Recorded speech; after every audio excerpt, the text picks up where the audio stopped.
മകളെക്കുറിച്ചുള്ള വിങ്ങുന്ന ഓർമ്മകൾക്കിടയിലും അവളുടെ സ്വപ്നമായ ക്ലിനിക്കിന്റെ നിർമ്മാണം പൂർത്തിയാക്കിയിരിക്കുകയാണ് കൊല്ലപ്പെട്ട ഡോക്ടർ വന്ദനാദാസിന്റെ മാതാപിതാക്കൾ.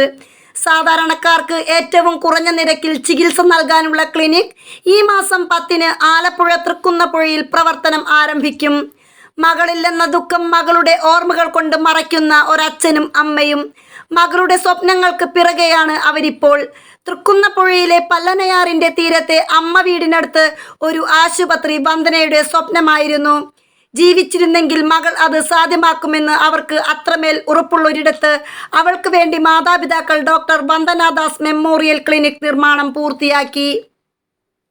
വന്ദനയുടെ അമ്മ വസന്തകുമാരിക്ക് കുടുംബ ഓഹരി കിട്ടിയ സ്ഥലത്താണ് ക്ലിനിക്ക് പണിതത്. സെപ്റ്റംബർ 10-ന് വന്ദനയുടെ പിറന്നാൾ ദിനത്തിലാണ് ക്ലിനിക്കിന്റെ ഉദ്ഘാടനം. അധികം വൈകാതെ തന്നെ ചികിത്സയും ആരംഭിക്കും. സ്ഥിരമായി 2 ഡോക്ടർമാരുടെ സേവനം ഉണ്ടാകും.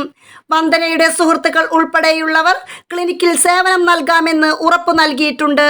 2023 മെയ് 10-ന് കൊട്ടാരക്കര താലൂക്ക് ആശുപത്രിയിൽ വൈദ്യപരിശോധനയ്ക്കായി പോലീസ് എത്തിച്ച കുടവട്ടൂർ സ്വദേശി സന്ദീപിന്റെ ആക്രമണത്തിലാണ് ഹൗസ് സർജൻസി വിദ്യാർത്ഥിയായിരുന്ന വന്ദന കൊല്ലപ്പെട്ടത്.